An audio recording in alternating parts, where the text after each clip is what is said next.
इससे बाहर कुछ भी नहीं बताऊंगा। जो इस वीडियो में आप देख लेंगे उससे बाहर आपके कुछ भी एग्जाम में आने वाला नहीं। 100% गारंटी देता हूं कि ठीक है, इससे बाहर आपके एग्जाम में कुछ नहीं आएगा। ठीक है, चलिए क्वेश्चन की तरफ चलते हैं। फर्स्ट नंबर मेरा क्वेश्चन है, जर्मनी का एकीकरण का श्रेय इनमें से किसे दिया जाता है? ठीक है, फर्स्ट नंबर ऑप्शन है auto von Bismarck, Hitler, William प्रथम और मेत्सीनी। चारों ऑप्शन आपके सामने है। यदि इसका आंसर आपको पता होगा तो आप कमेंट बॉक्स में आंसर बताइएगा।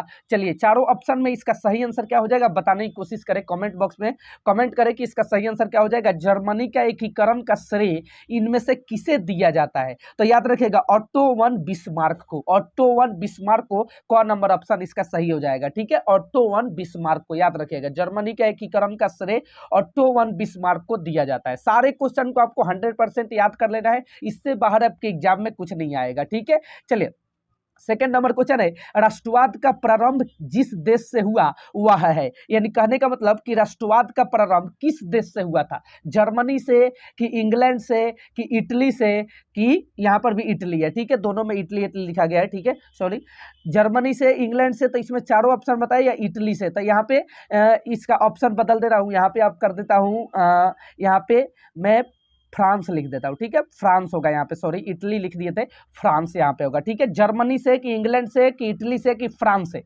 राष्ट्रवाद का प्रारंभ किस देश से हुआ था?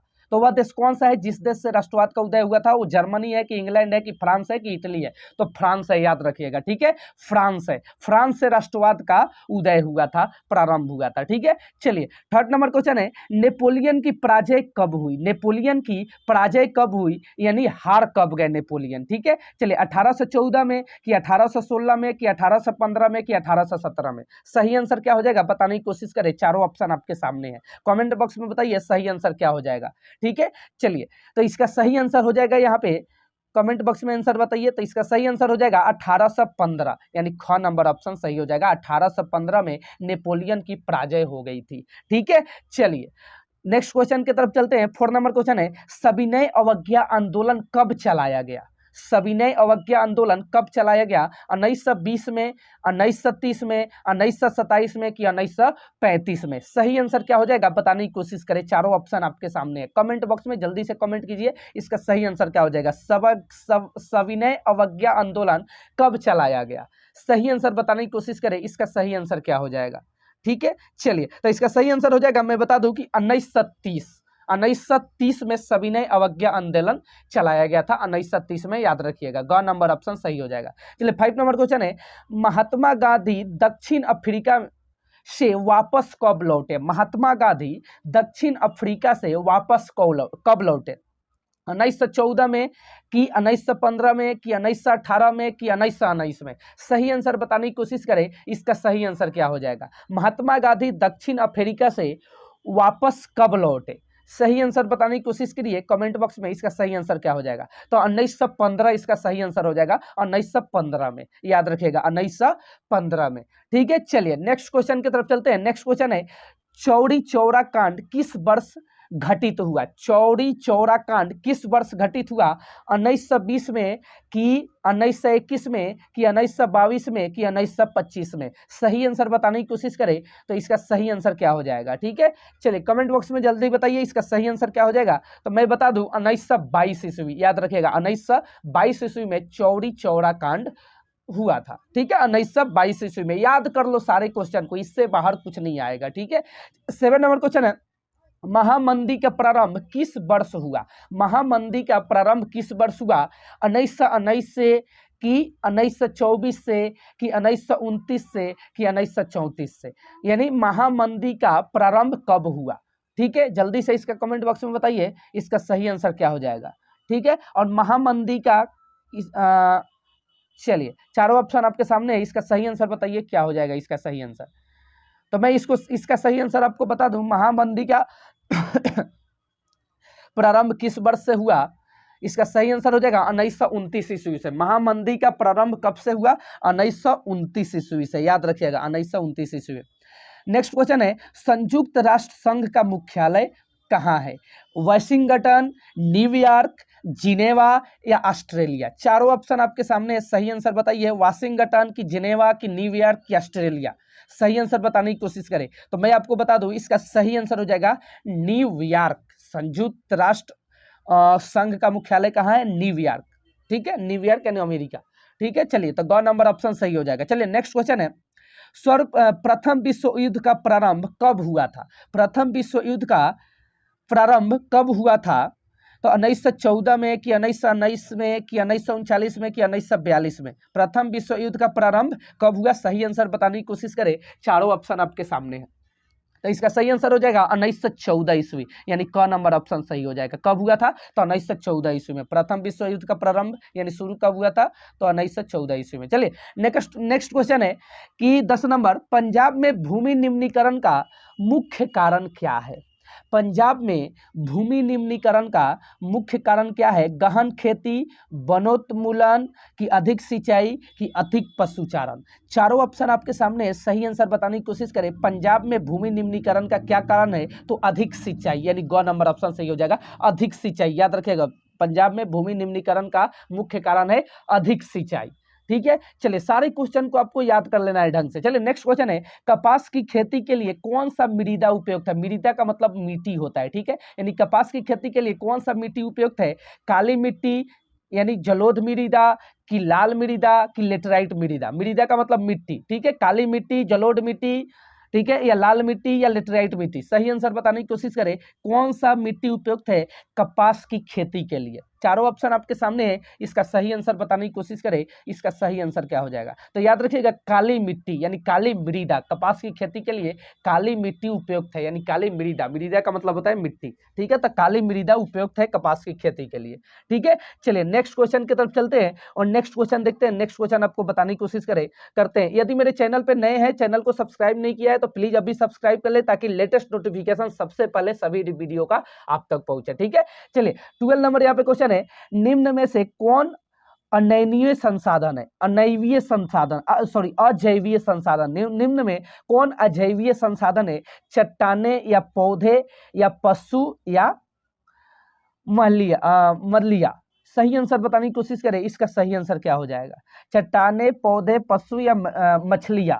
सही आंसर बताने की कोशिश करें कि निम्न में कौन अजैवीय संसाधन है? तो चट्टान। याद रखिएगा, चट्टान अजैवीय, बाकी पौधा, पशु और ये मछलियां सब ये जैव संसाधन है। ठीक है, अजैव है चट्टान।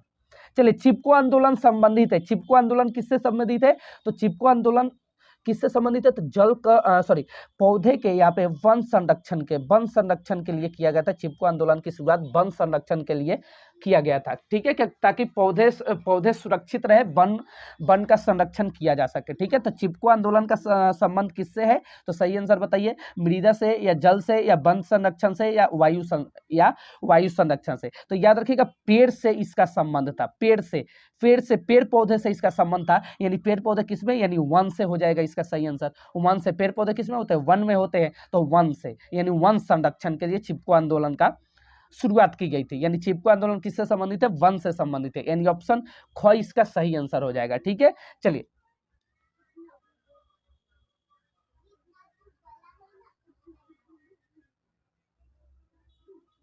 तो वन संरक्षण इसका सही आंसर हो जाएगा। ठीक है, वन संरक्षण यानी ऑप्शन ख इज द राइट आंसर इसका हो जाएगा। ठीक है, याद रखिएगा। ठीक है, चलिए सारे क्वेश्चन को आपको अच्छे ढंग से प्रिपरेशन करना है, इससे बाहर आपके एग्जाम में कुछ नहीं आएगा। ठीक है, चलिए 14 नंबर क्वेश्चन है, सुंदरवन राष्ट्रीय पार्क किस राज्य में स्थित है? सुंदरवन राष्ट्रीय पार्क किस राज्य में स्थित है? असम में या पश्चिम बंगाल में या उड़ीसा में या मध्य प्रदेश में? चारों ऑप्शन आपके सामने है, सही आंसर बताने की कोशिश करें। सुंदरवन राष्ट्रीय पार्क किस राज्य में स्थित है? असम में या पश्चिम बंगाल में या उड़ीसा में या मध्य प्रदेश में? किस राज्य में स्थित है सुंदर राष्ट्रीय पार्क? सही आंसर बताने की कोशिश करिए कमेंट बॉक्स में। तो इसका सही आंसर हो जाएगा पश्चिम बंगाल। याद रखिएगा, पश्चिम बंगाल में सुंदरवन राष्ट्रीय पार्क है। ठीक है, चलिए नेक्स्ट क्वेश्चन की तरफ चलते हैं। नेक्स्ट क्वेश्चन आपको समझाने की कोशिश करते हैं। सारे क्वेश्चन को आपको ढंग से प्रिपरेशन करके जाना है एग्जाम में। सारे क्वेश्चन आपके एग्जाम में इसी तरीके से पूछे जाएंगे। ठीक है, नेक्स्ट पार्ट में मैं आपको सब्जेक्टिव सारा का सारा करा दूंगा, इससे बाहर कुछ नहीं आएगा। आप एग्जाम में 70 से 70 करके आएंगे, 70 में 70। ठीक है, चलिए अगला नेक्स्ट क्वेश्चन है यहाँ पे 15 नंबर की कि बहुउद्देशीय परियोजना को किसने आधुनिक भारत मंदिर कहा? किसने आधुनिक मंदिर कहा? तो सही आंसर क्या हो जाएगा? महात्मा गांधी या विनोबा भावे या जवाहरलाल नेहरू या अन्य हजारे। तो याद रखिएगा जवाहरलाल नेहरू ने कहा था। ठीक है, जवाहरलाल नेहरू ने कहा था। ये मोस्ट इंपॉर्टेंट VVI क्वेश्चन है। बहुउद्देशीय परियोजना को किसने आधुनिक भारत का मंदिर कहा? तो जवाहरलाल नेहरू ने कहा था, याद रखिएगा। ठीक है, चलिए नेक्स्ट क्वेश्चन की तरफ चलते हैं और नेक्स्ट क्वेश्चन आपको समझाने की कोशिश करते हैं। 60 नंबर है कि सलाल बांध किस नदी पर बना है? सलाल बांध किस नदी पर बना है? महानदी पर, सतलुज नदी पर, या चिनाब नदी या कृष्णा नदी? सही आंसर क्या हो जाएगा? बताने की कोशिश करें। चारों ऑप्शन आपके सामने है। सलाल बांध किस नदी पर बना है? महानदी, सतलज नदी या चिनाब नदी या कृष्णा नदी? सही आंसर क्या हो जाएगा? तो चिनाब नदी, याद रखिएगा। चिनाब नदी, चिनाब नदी, याद रखिएगा। ख नंबर ऑप्शन सही हो जाएगा इसका। ठीक है, चलिए अगला 17 नंबर क्वेश्चन है यहाँ पे कि इनमें से कौन सी रबी फसल है? चावल, ज्वार तेल या मोटे अनाज या चना, यानी काला चना? सही आंसर क्या हो जाएगा? बताने की कोशिश करें। इसमें सही आंसर कौन सा हो जाएगा? रबी फसल कौन है इसमें? तो इसका सही आंसर बताने की कोशिश करें कि चारों ऑप्शन आपके सामने, कमेंट बॉक्स में जल्दी से बताइए कि इसका सही आंसर क्या हो जाएगा। ठीक है, रबी फसल कौन है? चावल है या ज्वार तिल है या मोटे अनाज है या चना है, यानी काला चना? ठीक है, तो याद रखिएगा काला चना। ठीक है, चना जो है इसमें ये रबी फसल है, याद रखिएगा। ठीक है, चलिए और बाकी सब ये खरीफ फसल है। ये चावल, ज्वार तेल, ये सब खरीफ फसल है। ज्वार रबी फसल, चना है। ठीक है, चलिए 18 नंबर क्वेश्चन है, निम्नलिखित में से कौन सी एक रेशेदार फसल है? कौन रेशेदार फसल है? जूट है या जौ है या कॉफी है या रबर है? सही आंसर बताने की कोशिश करें। कौन रेशेदार फसल है? तो याद रखिएगा इसमें कि जो जूट है ना, जूट, वो हमारा रेशेदार फसल है। इसमें चारों में जूट जो है वो रेशेदार फसल है। जूट, कॉफी, जौ और रबर में जूट हमारा रेशेदार फसल है। याद रखिएगा, याद कर लीजिए ढंग से, जूट रेशेदार फसल है। यदि चारों ऑप्शन में जूट आवे तो आपको जूट पे टिक लगाना है। ठीक है, रेशेदार फसल कौन है? जूट है। चलिए तो इसका सही आंसर लगा लेना कि jute is the right answer इसका हो जाएगा, यानी क नंबर इसका सही आंसर हो जाएगा। चलिए नेक्स्ट क्वेश्चन की तरफ चलते हैं और नेक्स्ट क्वेश्चन आपको समझाने की कोशिश करते हैं। और 19 नंबर क्वेश्चन क्या बोलता है यहाँ पे कि झारखंड में स्थित कोडरनामा निम्नलिखित में किस खनिज का अग्रणी उत्पादक है? ठीक है, बक्साइड, लौह अयस्क, अवरक या तांबा? झारखंड में स्थित कोडरनामा निम्नलिखित में से किस खनिज का अग्रणी उत्पादक है? ठीक है, बक्साइड, लौह अयस्क, अवरक या तांबा? सही आंसर क्या हो जाएगा? बताने की कोशिश करें। इसका सही आंसर क्या हो जाएगा? चारों ऑप्शन आपके सामने है, सही आंसर बताने की कोशिश कीजिए। ये VVI क्वेश्चन है, मोस्ट इंपोर्टेंट क्वेश्चन है। ये एग्जाम में प्रत्येक साल पूछा जाता है, इस साल भी पूछ देगा। ठीक है, चलिए तो ये हो जाएगा इसका सही आंसर, अवरक सही आंसर हो जाएगा। याद रखिएगा, अवरक पर आपको टिक लगाना है। ख नंबर ऑप्शन इसका सही हो जाएगा, अवरक याद रखिएगा। ठीक है, किसी भी ऑप्शन में क, ख, ग, घ में कहीं अवरक आवे मार लगा देना है। ठीक है, चलिए नेक्स्ट है कि एंथ्रेसाइट का संबंध किस खनिज से है? एंथ्रेसाइट का संबंध किस खनिज से है? तांबा से, बक्साइट से या सोना से या कोयला से? चारों ऑप्शन आपके सामने है, सही आंसर बताने की कोशिश करें। एंथ्रासाइट का संबंध किस खनिज से है? ठीक है, तो कोयला से है। याद रखिएगा, कोयला का ये प्रकार है एंथ्रासाइट। ठीक है, चलिए तो कोयला से इसका संबंध है, एंथ्रासाइट का संबंध कोयला से है। चलिए नेक्स्ट क्वेश्चन की तरफ चलते हैं। नेक्स्ट क्वेश्चन क्या बोलता है कि निम्नलिखित में से कौन सा परिवहन साधन भारत में प्रमुख साधन है? ठीक है, पाइपलाइन, सड़क परिवहन, रेल परिवहन या वायु परिवहन? सही आंसर क्या हो जाएगा? चारों ऑप्शन आपके सामने है कि निम्न में से कौन सा परिवहन साधन भारत में प्रमुख साधन है? कौन सा परिवहन साधन भारत में प्रमुख साधन है? पाइपलाइन, रेल परिवहन, सड़क परिवहन या वायु परिवहन? ठीक है, चारों ऑप्शन आपके सामने है, सही आंसर इसका बताने की कोशिश कीजिए कि इसका सही आंसर क्या हो जाएगा। ठीक है, चारों ऑप्शन आपके सामने सही बताइए। तो इसका सही आंसर हो जाएगा सड़क परिवहन। ठीक है, यानी ऑप्शन ग इसका सही आंसर हो जाएगा। सड़क परिवहन भारत में मशहूर संसाधन है। ठीक है, चलिए प्रमुख परिवहन साधन है भारत में सड़क परिवहन, याद रखिएगा। ठीक है, सारे क्वेश्चन को आपको ढंग से याद कर लेना है, सारे, इससे क्वेश्चन बाहर कुछ नहीं आएगा। चलिए 22 नंबर क्वेश्चन है, निम्नलिखित में से किस वस्तु का निर्यातक भारत नहीं है? किस वस्तु का निर्यातक भारत नहीं है? कॉफी, उर्वरक, तंबाकू या चाय? चारों ऑप्शन में कौन सा सही आंसर हो जाएगा? जो भारत में निर्यात नहीं होता है। ठीक है, इसका सही आंसर क्या हो जाएगा? कॉफी, उर्वरक, तंबाकू, चाय। सही आंसर बताने की कोशिश करें, चारों ऑप्शन में इसका सही आंसर क्या हो जाएगा? ठीक है, चलिए, तो इसका सही आंसर हो जाएगा उर्वरक, यानी ऑप्शन ख इज द राइट आंसर इसका हो जाएगा उर्वरक। याद रखिएगा उर्वरक। ठीक है, यही भारत में निर्यात नहीं होता है। ठीक है, उर्वरक वस्तु भारत में निर्यातक नहीं है। चलिए, 23 नंबर यहाँ पे क्वेश्चन है, इनमें से कौन सा पतन पूर्वी तट पर स्थित है जो अंतः स्थलीय तथा अधिकतम गहराई का पतन है तथा पूर्ण सुरक्षित है? फर्स्ट नंबर ऑप्शन है चेन्नई, अगला है तूतीकोरिन, अगला है उसके बाद पारादीप, और ये फोर्थ नंबर है विशाखापट्टनम। सही आंसर क्या हो जाएगा? इनमें से कौन सा पतन पूर्वी तट पर स्थित है जो अंतः स्थलीय तथा अधिकतम गहराई का पतन है तथा पूर्ण सुरक्षित है? चेन्नई, पारादीप, तूतीकोरिन या विशाखापट्टनम? तो विशाखापट्टनम इसका सही आंसर हो जाएगा। ठीक है, याद रखिएगा, पीवीआई क्वेश्चन है विशाखापट्टनम। अगला है 24 नंबर क्वेश्चन है कि बेल्जियम की राजधानी कहाँ है? बेल्जियम की राजधानी कहाँ है? ब्रुसेल्स में या बैंकॉक में या ब्राजील में या न्यूयॉर्क में? तो याद रखिएगा ब्रुसेल्स में। ठीक है, ब्रुसेल्स में बेल्जियम की राजधानी क्या है? ब्रुसेल्स में। याद रखिएगा ब्रुसेल्स इसका सही आंसर हो जाएगा। ठीक है, चलिए नेक्स्ट क्वेश्चन की तरफ चलते हैं, 25 नंबर क्वेश्चन, और आपको समझाने की कोशिश करते हैं। यहाँ पे 25 नंबर क्वेश्चन क्या बोलता है कि निम्नलिखित में से कौन सा संघीय राज्य नहीं है? निम्नलिखित में कौन सा संघीय राज्य नहीं है? मणिपुर, अरुणाचल प्रदेश, हिमाचल प्रदेश या दिल्ली? चारों ऑप्शन आपके सामने है, सही आंसर बताने की कोशिश करें। कौन सा संघीय राज्य नहीं है? चारों ऑप्शन में सही आंसर बताने की कोशिश करें, कौन सा संघीय राज्य नहीं है? मणिपुर, अरुणाचल प्रदेश, हिमाचल प्रदेश या दिल्ली? सही आंसर बताइए इसका कमेंट बॉक्स में, बड़ा इजी क्वेश्चन है, आप बता सकते हैं। ठीक है, तो इसका सही आंसर हो जाएगा दिल्ली। याद रखिएगा, घ नंबर ऑप्शन सही हो जाएगा दिल्ली। ठीक है, दिल्ली जो है संघीय राज्य नहीं है। अगला है 26 नंबर, निम्नलिखित में से कौन सा संघीय सूची का विषय है? निम्नलिखित में कौन सा संघीय सूची का विषय है? रक्षा या कृषि या व्यापार या शिक्षा? सही आंसर क्या हो जाएगा? चारों ऑप्शन में बताने की कोशिश करें, कौन सा संघीय सूची का विषय नहीं है? रक्षा या कृषि या व्यापार या शिक्षा? तो इसका सही आंसर हो जाएगा रक्षा। ठीक है, यानी ऑप्शन क इज द राइट आंसर, इसका हो जाएगा रक्षा। ठीक है, चलिए, सही आंसर हो जाएगा इसका रक्षा।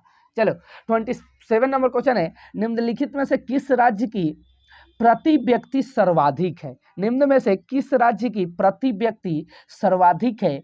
क नंबर है हरियाणा, ख नंबर है बिहार, ग नंबर है राजस्थान, घ नंबर है मेघालय? निम्न में कौन सा राज्य की प्रति व्यक्ति सर्वाधिक है? सही आंसर बताने की कोशिश करें, हरियाणा, राजस्थान, बिहार या मेघालय? तो याद रखिएगा हरियाणा। हरियाणा याद रखिएगा, कौन नंबर ऑप्शन सही हो जाएगा? हरियाणा। ठीक है, चलिए नेक्स्ट क्वेश्चन की तरफ चलते हैं। 28 नंबर क्वेश्चन आपको समझाने की कोशिश करते हैं। 28 नंबर क्वेश्चन क्या बोलता है यहाँ पे कि सार्वजनिक और निजी क्षेत्रक आधार पर विभाजित है। सार्वजनिक और निजी क्षेत्रक आधार पर विभाजित है। रोजगार की शर्तें, आर्थिक गतिविधि की स्वभाव, उद्यमों की स्वामित्व या उद्यम में नियोजित श्रमिकों की संख्या?